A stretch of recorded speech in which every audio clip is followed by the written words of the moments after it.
Assalamualaikum warahmatullahi wabarakatuh. Perkenalkan, nama saya Berdiatu Siva, mahasiswa PPG Prajabatan kelas IPA B Universitas Mancasakti Kota Tegal.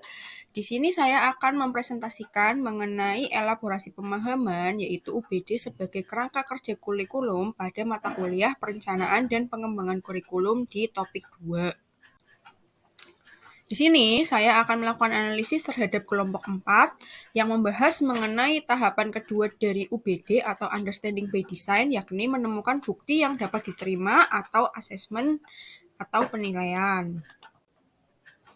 Pendapat final menurut kelompok 4 di sini dari video presentasi yang dijelaskan oleh kelompok 4 bahwa bukti penilaian sebagai bentuk dokumen dalam memvalidasi ketercapaian tujuan pembelajaran.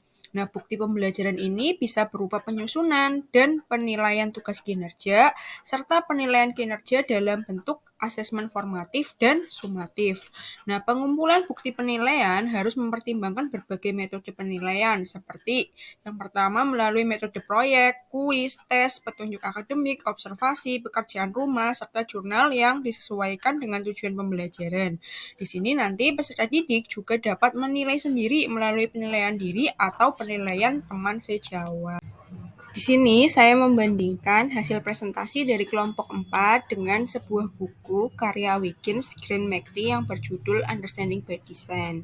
Dalam buku di sini disebutkan bahwa Understanding by Design atau UBD merupakan kerangka desain kurikulum, di mana prinsip UBD disebut juga dengan backward design atau perancangan mundur, yaitu rancangan pembelajaran pada prinsip UBD berfokus pada tujuan pembelajaran yang hendak dicapai, baru kemudian menentukan alat untuk mengukur ketercapaian pembelajaran, lalu baru menyusun skenario langkah-langkah dalam pembelajaran.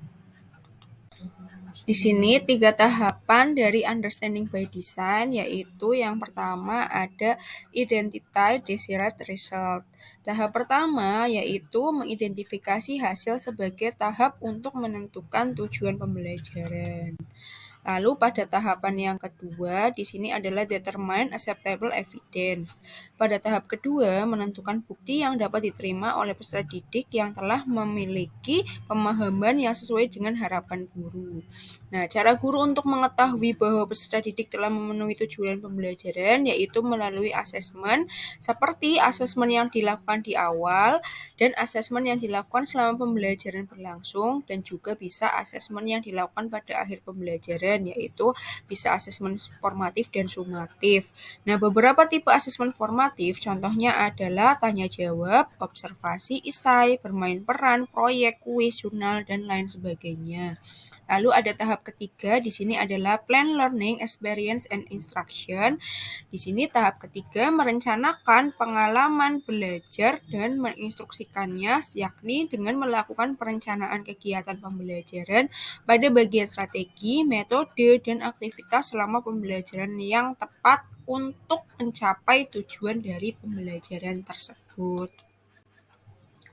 Kemudian di sini saya juga membandingkan hasil presentasi dari kelompok 4 dengan jurnal yang berjudul The Elaboration of Understanding by Design in a Basic Learning About Capacitor Circuit, di mana menurut saya pendapat dari kelompok 4 sudah sesuai dengan artikel jurnal yang saya sebutkan tadi, bahwa pada jurnal di sini disebutkan bahwa bukti penilaian berupa soal tes pengetahuan materi rangkaian listrik yang disusun sudah sesuai dengan tujuan dari pembelajaran.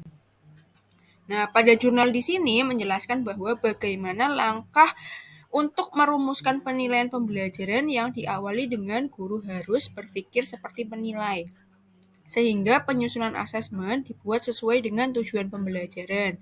Nah, setelah asesmen ditentukan, maka dibuatlah soal evaluasi yang terdiri dari beberapa soal yang mengacu pada asesmen tersebut. Kemudian, membuat langkah pembelajaran yang di dalamnya berisi kegiatan-kegiatan yang dilakukan guru dan peserta didik dalam proses pembelajaran yang akan berlangsung.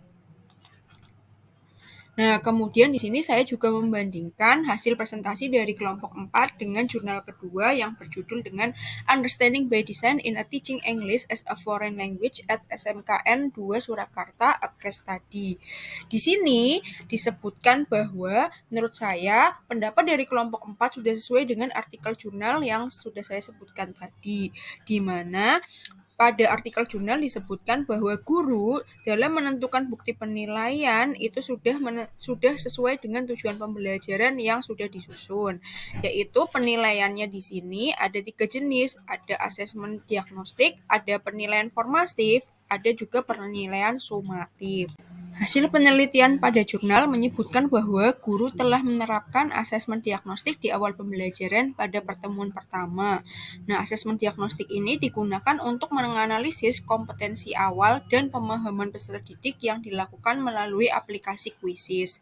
Kesesuaian antara asesmen diagnostik dengan tujuan pembelajaran yang telah ditetapkan dapat dilihat dari soal-soal yang dicantumkan yang mencakup pemahaman materi yang diperlukan dengan tujuan pembelajaran. Penggunaan tes formatif digunakan selama pembelajaran berlangsung seperti penugasan, lembar observasi, lalu ada asesmen sumatif dilaksanakan pada akhir semester untuk mengukur kemampuan siswa setelah mendapatkan berbagai materi dan disesuaikan dengan tujuan pembelajaran di setiap unit materi.